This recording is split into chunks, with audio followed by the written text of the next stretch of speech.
नमस्कार दोस्तों, बहुत बहुत स्वागत है आपका नरेंद्र दानचार निःशुल्क क्लासेस में और आपकी प्रसाद पंत वाली क्लासेस में। तो हम भारतेंदु युग की शुरुआत कर चुके थे और भारतेंदु युग की प्रवृत्तियां हमने पढ़ी थी, विशेषताएं पढ़ी थी। भारतेंदु युग से पूर्व हमने पढ़ा था कि खड़ी बोली हिंदी के विकास में किन व्यक्तियों ने अपना योगदान दिया, जिसमें लल्लू लाल, सदल मिश्र, इंशा अल्लाह खां और सदा सुखलाल नियाज को हमने पढ़ा था। भारतेंदु युग की जब हमने बात की थी तो भारतेंदु युग में हमने सबसे इंपॉर्टेंट बात जो थी, एक तो हमने ये देखा था कि उनकी रचनाएं प्रेम, फुलवारी, प्रेम, है ना, इस तरह से प्रेम प्रेम प्रेम नाम से कुछ रचनाएं थी। हमने ट्रिक भी बताई थी आपको। इसके अलावा मौलिक नाटकों की ट्रिक भी बताई थी। हिंसा और प्रेम तो श्री विभा देवी की अंधेर नगरी का प्रताप है। तो और अनुदित नाटकों की ट्रिक भी बताई थी और उम्मीद करता हूं आपको याद भी होंगे। मुद्रा राक्षस 1878 में 7-8 राक्षस थे। नील देवी 81 में लिखा गया था।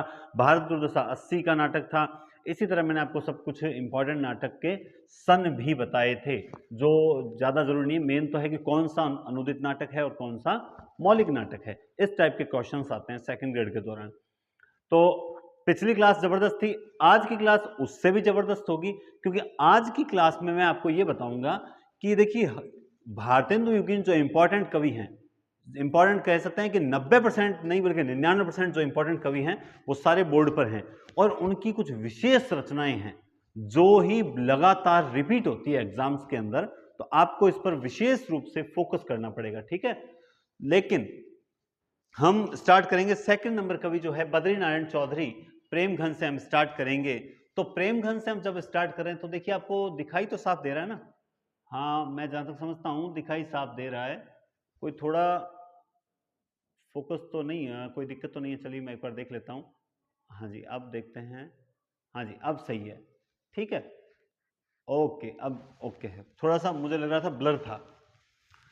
तो दोस्तों मेरा कहने का एक, आज मैंने ग्रुप पे थोड़ा सा ध्यान दिया था, तो उसके बारे में 2 मिनट लूंगा, उसके बाद मैं आपको टॉपिक पे ले चलता हूं, है ना।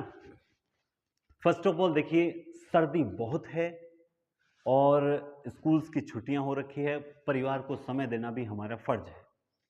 तो नियमितता नहीं रह पा रही है, फिर भी आज फिर से लाइव आया हूँ। लाइव क्या मतलब, क्लास अपलोड की है और एक क्लास अभी इसके जस्ट बाद में रिकॉर्ड कर दूंगा ताकि वो कल की डेट में आपको मिल जाए और अगले 3-4 दिन तक आपको रेगुलर क्लास मिलती रहे। फिर 1-2 बंक आए तो कोई दिक्कत वाली बात नहीं है, ठीक है। अब रही बात, कुछ कह रहे हैं सर आप मतलब जो काव्य शास्त्र की जो आपकी क्लास हुई और मैंने ग्रुप में डाला था वो यूट्यूब पे, देखिए हर टीचर जो है वो निःशुल्क आपके लिए यूट्यूब पर आए, ऐसी कोई बाध्यता नहीं है, ऐसा कोई जरूरी नहीं है। मेरा एक शौक है टीचिंग, मुझे लगता है अच्छा कि मैं पढ़ाऊं, निःशुल्क जितना दे सकता हूं दूं। तो ये एक मेरी इच्छा है जो मैं कर रहा हूं। अगर आपको अच्छा लगता तो आप पढ़ें, अन्यथा बाध्यता नहीं है। तो मैंने कुछ मैसेज पढ़े, स्टूडेंट्स बहुत अच्छा सपोर्ट दे रहे हैं। चौधरी साहब का, तिवारी मैडम वगैरह बहुत अच्छा सपोर्ट, नैना डामोर मैडम बहुत अच्छा सपोर्ट दे रहे हैं। फिर भी कुछ स्टूडेंट का कहना है सर भी 4-5 वीडियो डालते हैं और फिर ना कोर्स बेचना शुरू कर देते हैं। आपको बता दूं, देखो लगातार ये 40 के आसपास क्लासेस मैंने अपलोड कर दी है।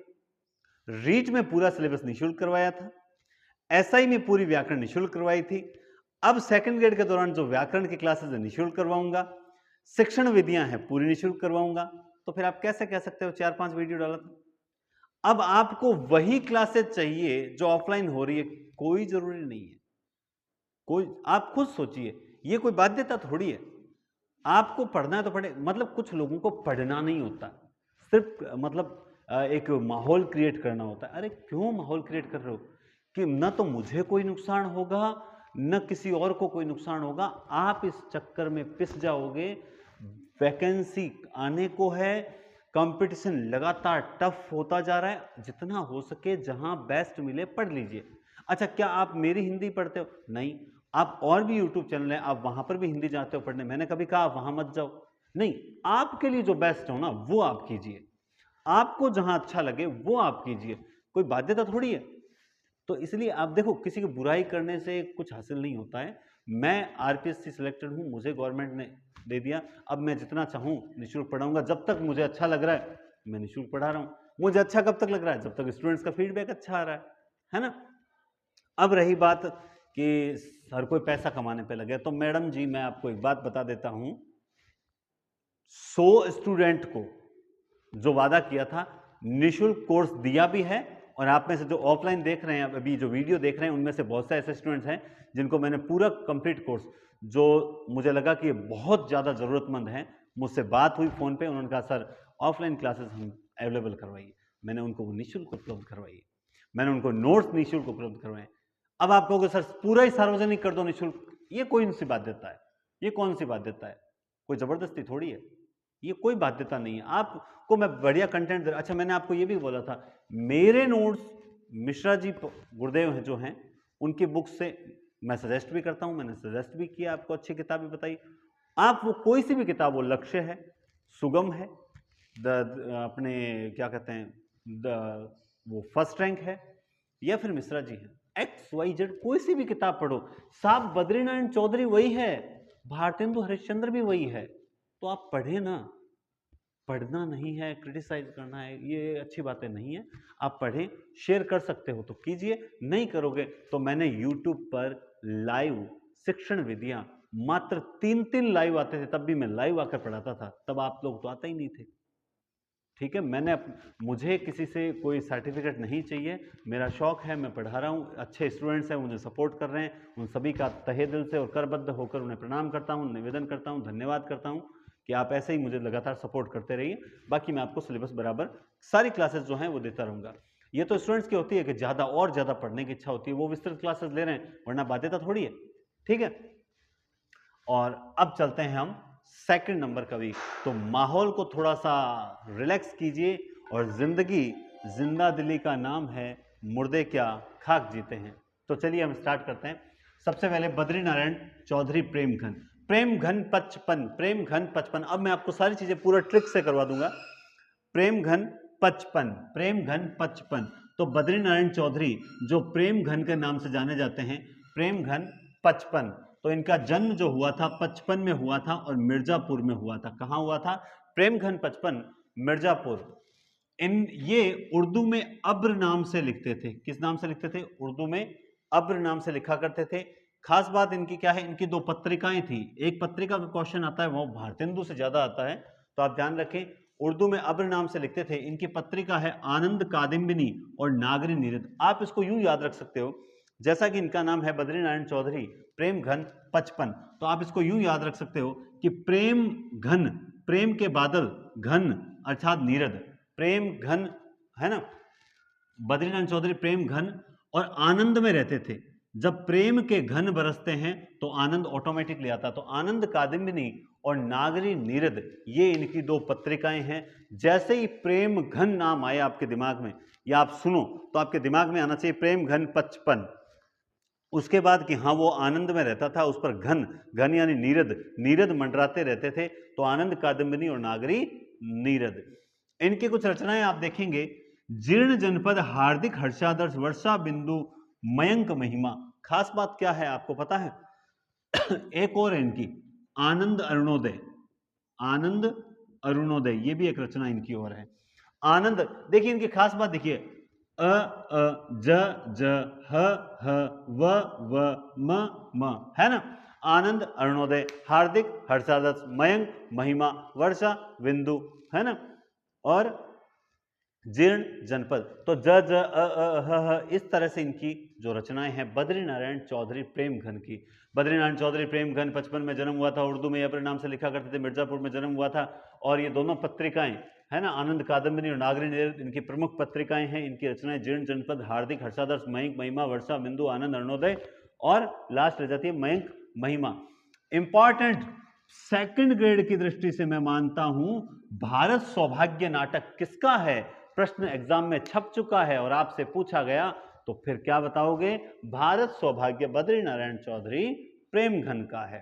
ठीक है, क्योंकि देखिए बद्री नारायण चौधरी प्रेमघन, आप इसको यूं याद रख सकते हो कि जहां चौधरी है, भारत में अगर चौधरी है तो ये सौभाग्य की बात है, किसान कौम है, बिल्कुल भारत सौभाग्य। अगर हमारे देश में चौधरी है मतलब सौभाग्य की बात। देखो कोई जातिवाद नहीं फैला रहा हूं, है ना, मैं चारण हूं, वो चौधरी की बात कर रहा हूं। बात यह है कि हम लिंक सेट करें। बद्री नारायण चौधरी जहां हो ये सौभाग्य की बात है। हिंदी साहित्य में भी चौधरी आ गए, ये सौभाग्य की बात है। बद्री नारायण चौधरी सौभाग्य की बात है, बद्री नारायण चौधरी सौभाग्य की बात है। भारत सौभाग्य अपने को याद करना है ना। तो ये बद्री नारायण चौधरी प्रेमघन 55 की बातें थी। अब बात करते हैं प्रताप नारायण मिश्र, मिश्र, प्रताप नारायण मिश्र याद करोगे, क्या याद करोगे? प्रताप नारायण मिश्र, प्रताप नारायण मिश्र, मिश्र छप्पन, मिश्र, मिश्र छप्पन, मिश्र छप्पन, प्रताप नारायण मिश्र छप्पन। इन्होंने एक नारा दिया था दोस्तों, मजा आ रहा होगा मेरे ख्याल से, पढ़ने में बड़ा आनंद आ रहा होगा, कमेंट करके जरूर बताइएगा। मेरी क्लास बंक जरूर मार रही है कुछ दिनों से, लेकिन भाई साहब करें क्या, टाइम इस वक्त मिलता है और इस वक्त आते आते ठंड बड़ी पड़ने लग जाती है, तो फिर रिकॉर्ड करने में कई बार लेट फ्री होते हैं, फिर सोचते हैं कब अपलोड करेंगे, बड़ी दिक्कतें आती है। वरना कौन है जो क्लास को बंक करेगा, मेरी तो बिल्कुल इच्छा नहीं होती, लेकिन मजबूरी हो जाती है। तो हिंदी हिंदू हिंदुस्तान का नारा दिया था प्रताप नारायण मिश्र ने। प्रताप नारायण मिश्र जिन्होंने एक पत्रिका लिखी थी, देखिए मिश्र थे, मिश्र यानी ब्राह्मण थे, इसीलिए इन्होंने एक पत्रिका लिखी थी ब्राह्मण, ये ब्राह्मण पत्रिका का संपादन करते थे। इनकी पत्रिका का नाम क्या है? ब्राह्मण। और प्रताप नारायण ने ब्राह्मण के कान में कुछ कहा, कानपुर, इनका जन्म भी कानपुर में हुआ, ये पत्रिका कानपुर से छपा करती थी। ब्राह्मण के कान में कुछ कहा, यानी प्रताप नारायण मिश्र ने ब्राह्मण के कान में कुछ कहा। एआरसी कहते हैं, एआरसी ने इनको हिंदी का एडिशन कहा है। क्या कहा है? हिंदी का एडिशन, है ना। हिंदी का बेटा कौन है? प्रताप नारायण मिश्र, एडिशन, एडी से सन तक, है ना। इनकी रचनाएं में बड़ी प्रसिद्ध रचनाएं हैं, देखिए प्रेम पुष्पावली, अगर प्रेम के पुष्प खिलेंगे तो मन की लहर, मन में लहरें मचलेगी, अगर प्रेम के पुष्प खिलेंगे तो मन में लहरें मचलेगी, और हिंदी के हिमायतों की तो मैं बात ही क्या करूं। हाँ साहब, प्रताप नारायण मिश्र तो हिंदी हिंदू हिंदुस्तान का नारा दिया था, ये हिंदी के हिमायती थे, इसीलिए इनको हिंदी का एडिशन कहा गया है। और ये थोड़ा हास्य और व्यंग्यात्मक रचनाएं भी लिखा करते थे, जिसका कुछ उदाहरण देखिए। दांत पेट में चला गया, हद है, दांत पेट हद, है ना। जब पेट में दांत पेट में गया तो हद हो गई, और फिर वो भौं भौं करने लगा, समझदार की मौत है, ज्यादा समझने की कोशिश की तो मौत हो जाएगी। दांत पेट हद भौं, समझदार की मौत है, समझदार की मौत है। तो इस तरह से आप ये समझ सकते हैं कि प्रेम पुष्पावली, मन की लहर, हिंदी के हिमायत, दांत पेट हद, ये सारे किसके नाटक हैं? ये नाटक हैं प्रताप नारायण मिश्र के। क्लियर बात है। और भी है इनके, मूछ नाक, मूछ नाक पेट हो गई, बात हो गई, भौं हो गई, खुशामद, मूछ नाक, मूछ नाक खुशामद, मूछ नाक खुशामद, ये भी किसके नाटक हैं? इन्हीं के, मतलब बहुत ही वो क्या कहते हैं, हास्य और व्यंग्यात्मक रचनाएं हैं। क्लियर बात है। नगेंद्र ने कहते हैं कि नगेंद्र कहते हैं कि हास्य और व्यंग्य जो है उसमें प्रताप नारायण मिश्र का स्थान अग्रणी है। हास्य और व्यंग्य में प्रताप नारायण मिश्र का स्थान जो है वो अग्रणी है, बिल्कुल ऐसा कहीं पर भी आपको देखने को नहीं मिलता है। अब बात करते हैं ठाकुर जगमोहन। जग का मोहन, याद रखें, जग का मोहन 57 साल का है। जग का मोहन कितने साल का है? ये जग का मोहन जब धरती पर आया तो 1857 की क्रांति का उदय, मतलब 1857 की क्रांति हुई। 1857, जगमोहन 57, जगमोहन 57 की देन है। 1857 का परिणाम क्या है? जगमोहन। इनकी बड़ी खास रचनाएं हैं और इंपॉर्टेंट जो रचनाएं, श्याम लता, श्याम सरोजनी। भाई ये जग का मोहन किस लिए आया था धरती पर? ये श्याम नाम का व्यक्ति श्यामा से ब्याह करने के लिए आया था। ये जग का मोहन अर्थात जग का मोहन श्याम, जग का मोहन है श्याम, और श्याम किस लिए आया था? वो तो श्यामा से ब्याह करने के लिए आया था, इसलिए श्याम लता, श्याम सरोजनी। लेकिन सबसे इंपॉर्टेंट सेकंड ग्रेड की दृष्टि से ये है, श्यामा स्वप्न इनका प्रसिद्ध उपन्यास है। श्यामा स्वप्न क्या है? इनका प्रसिद्ध उपन्यास है। तो आपको जगमोहन का श्यामा स्वप्न जरूर याद रखना है, बाकी कोई याद रहे या ना रहे। अब बात करते हैं अंबिका दत्त। अंबिका कट्ठे है, अंबिका अठे है, अठे यानी 58 है। अंबिका कट्ठे है, अंबिका अठे है, अठे यानी 58 है। अंबिका अठे है, अंबिका अठे है, अठे यानी 58। अंबिका दत्त का जन्म हुआ था 1858 में। इनको सुकवि कहा जाता है। इन्होंने एक रचना लिखी थी, हो होरी, हो होरी, है ना। अंबिका अठे हो, अंबिका अठे हो, अंबिका अठे हो होरी, ये अंबिका दत्त की रचना है। इन्होंने कंस का वध किया था, लेकिन वो वध जो है अधूरा रह गया था। ध्यान रखना, ये इनकी अधूरी रचना है, इनकी अधूरी रचना है, अंबिका दत्त की रचना है। अंबिका दत्त ने कंस का वध किया था, लेकिन वो कंस का वध कैसा रह गया था? वो कंस का वध रह गया था अधूरा। वो कंस का वध क्या रह गया था? वो अधूरा रह गया था। ठीक है, किसका फोन आ रहा है? ठीक है। अपूर्ण प्रबंध काव्य, ध्यान, चलो इसके बारे में विशेष बात बताऊंगी आपको। ये अपूर्ण प्रबंध काव्य है, इसमें मात्र 3 सर्ग हैं। लेकिन आपको तो पूछा जाएगा ना, अपूर्ण या अधूरा, अधूरी रचना कौन सी है? तो ये कंस वध इनका अधूरा प्रबंध काव्य है। इनकी एक पत्रिका है पीयूष प्रवाह। क्या पत्रिका है? पीयूष प्रवाह। अंबिका दत्त की एक पत्रिका है जिसका नाम है पीयूष प्रवाह। तो इस रचना को भी आप विशेष रूप से ध्यान में रखें। हाँ, बिल्कुल सही दिखाई दे रहा है क्लास। चलिए थोड़ा सा इधर कर देते हैं ताकि आपको, हाँ जी, पीयूष प्रवाह। अब देखिए, बालकृष्ण भट्ट भारतेंदु युगीन सबसे वरिष्ठ कवि जो चौके लगाने वाले थे। आपको पता है, एक समय चौके लगाए थे दादू दयाल ने 1544 में 2 चौके लगाए थे, अर्थात 1544 में उनका जन्म हुआ था। देखिए, मेरी राइटिंग थोड़ी सी बोर्ड पर अच्छी नहीं है, इस बात को मैं स्वीकार करता हूं, किंतु प्रश्न जो है सेकंड ग्रेड में, वो जो पढ़ा रहा हूं उससे बाहर जाने की संभावना बहुत ही रेयर है। और अगर हल्का सा इधर उधर प्रश्न हुआ भी तो इसके आसपास से प्रश्न आएगा। ये काम बहुत आएगी क्लासेस, क्योंकि मेहनत और विद्या किसी का ऋण नहीं रखती, ये आपको डबल लौटाती है। तो मैं जो मेहनत कर रहा हूं, मुझे पता है इसका परिणाम प्राप्त होगा।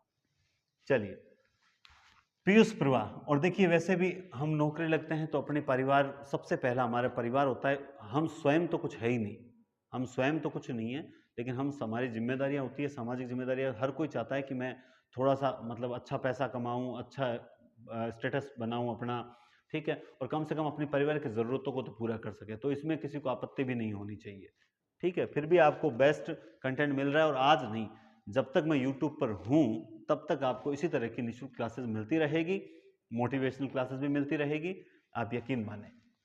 आप शेयर करना चाहें तो ज़रूर करें अपने दोस्तों यारों के साथ, और नहीं शेयर करना चाहें तो आप स्वतंत्र हैं, कोई बाध्यता नहीं है।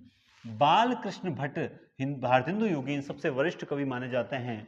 इनको हिंदी का स्टील कहते हैं, जबकि कहा किसने? ARC ने कहा है। इनको हिंदी का स्टील कहा गया है, इनको हिंदी का एडिशन कहा गया है। इनको हिंदी का स्टील और इनको हिंदी का एडिशन कहा गया है।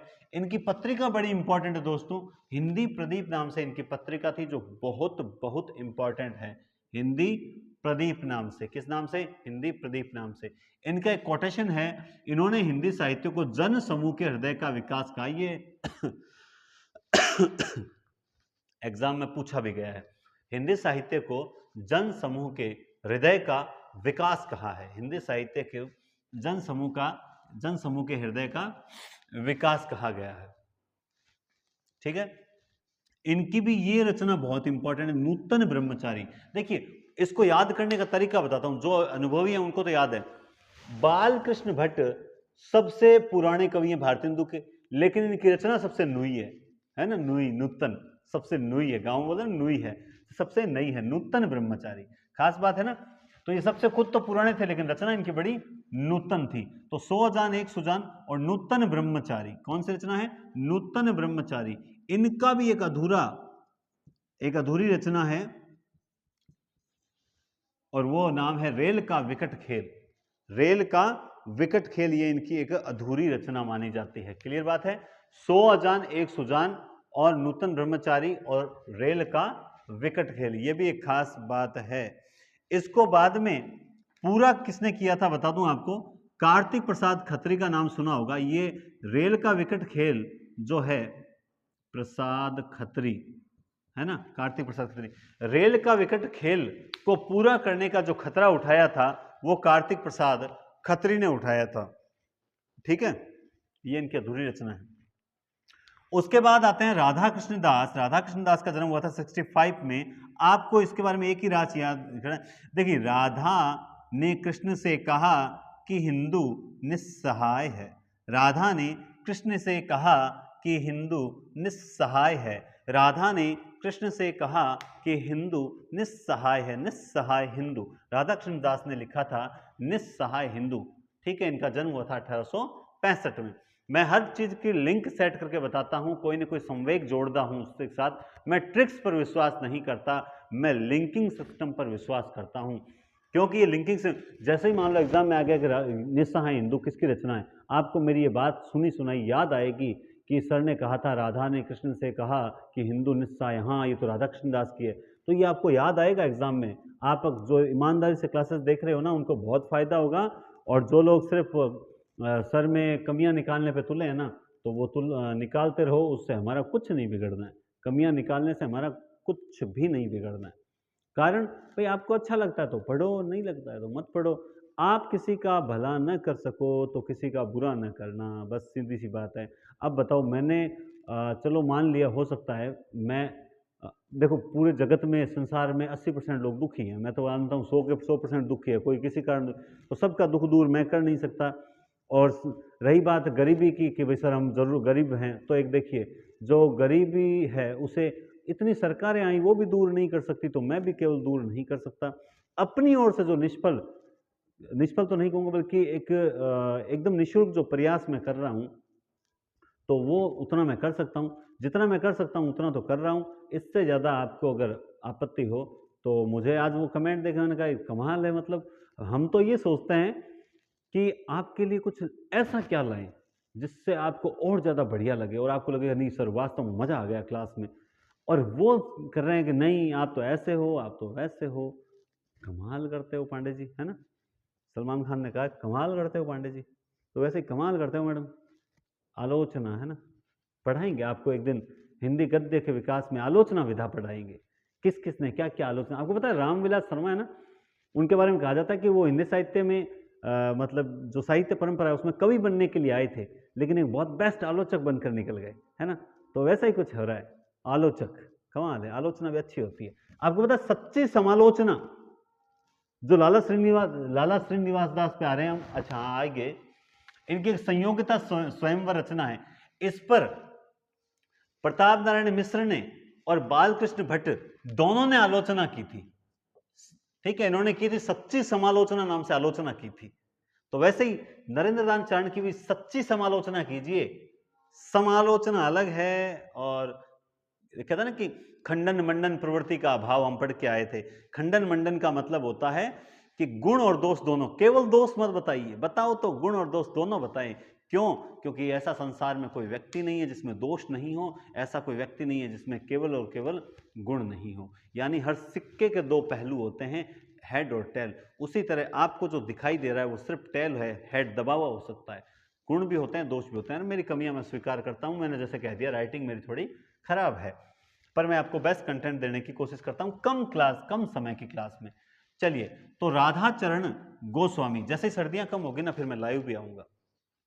अब सर्दियों में भैया रात को 9 बजे लाइव किससे आया जाए बताओ, इतनी ठंड में, है ना।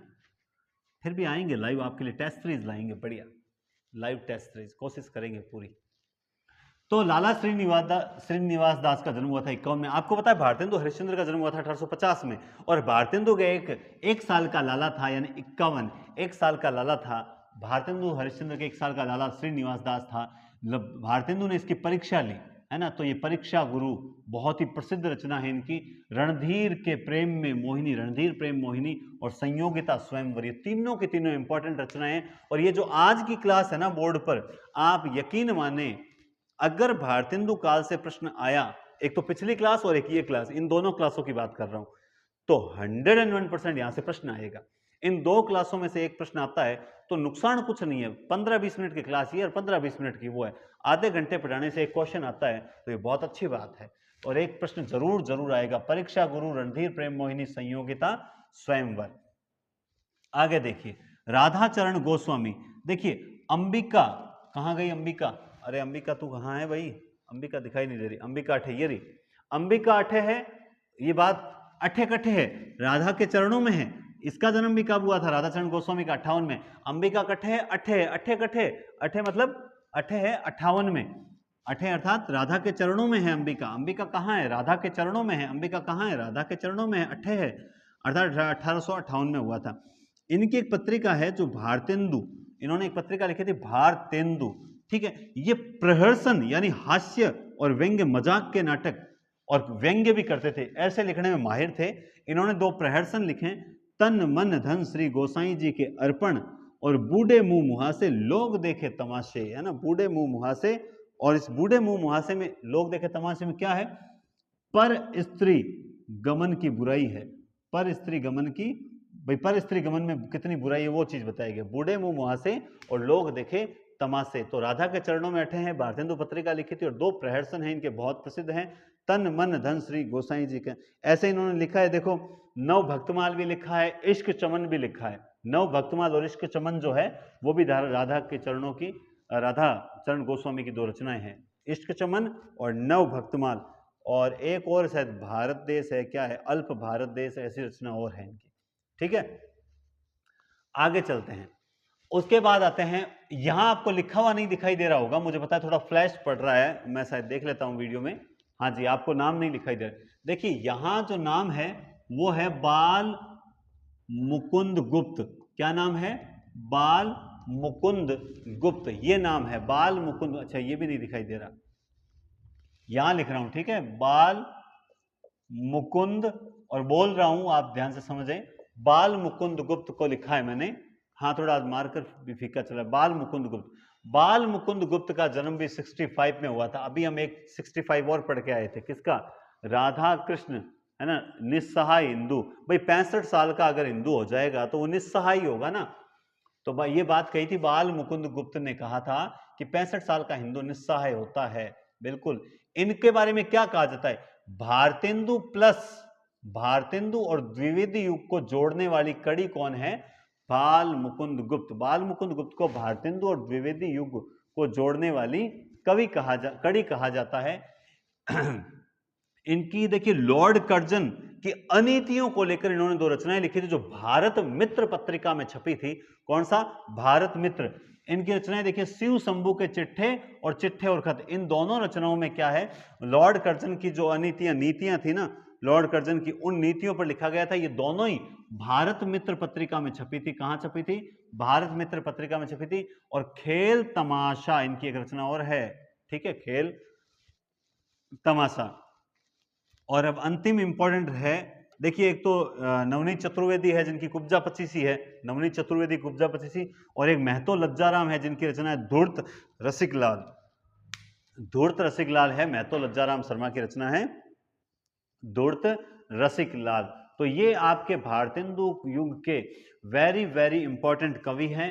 देखिए बद्रीनारायण चौधरी प्रेमघन के बारे में पढ़ा, प्रताप नारायण मिश्र के बारे में पढ़ा, ठाकुर जगमोहन सिंह के बारे में पढ़ा, अंबिका दत्त के बारे में पढ़ा, बालकृष्ण भट्ट के बारे में पढ़ा, उसके बाद में राधा कृष्ण दास के बारे में पढ़ा, बाल मुकुंद गुप्त के बारे में पढ़ा, लाला श्रीनिवास दास के बारे में पढ़ा, राधा चरण गोस्वामी के बारे में पढ़ा, और हमने महतो लज्जाराम शर्मा के धूर्त रसिकलाल पढ़ी, नवनीत चतुर्वेदी की कुब्जा 25 पढ़ी।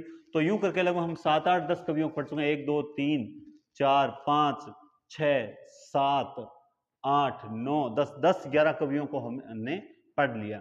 और यही भारतेंदु युग के बहुत ही प्रमुख कवि हैं जिनकी रचनाएं 101% मैं मानता हूं। अगर प्रश्न आता है तो जैसे ये देखिए भारत सौभाग्य है, ठीक है, जैसे ये देखो मन की लहर है, ठीक है, जैसे होरी है, कंसवध है, ठीक है, ये तीनों श्यामा वाली तीनों रचनाएं हैं, ठीक है। इसके अलावा हिंदी प्रदीप पत्रिका है, ठीक है, साहित्य को जनसमूह हृदय का विकास किसने कहा, ये है, नूतन ब्रह्मचारी है, रेल का विकट खेल है, निस्सहाय हिंदू है, संयोगिता स्वयंवर, परीक्षा गुरु, ठीक है, और शिव शंभू के चिट्ठे, धूर्त रसिकलाल, ये सारी इंपॉर्टेंट रचनाएं हैं। अब मान लो सेकंड ग्रेड में प्रश्न टफ आए तो 4 इधर दे दिए और 4 इधर दे दिए, निम्न में से कौन सा जोड़ा जो है असंगत है, तो आपको पता होना चाहिए भाई कौन सी किसकी रचना है या कौन सी किसकी पत्रिका। पीयूष प्रवाह किसकी है, नागरी नीरद किसकी है, आनंद कादम्बिनी किसकी है, बाल बोधिनी किसकी है, कवि वचन सुधा किसकी है, हरिश्चंद्र मैगजीन किसकी है, भारतेंदु पत्रिका किसकी है, पीयूष प्रवाह किसकी है, ठीक है।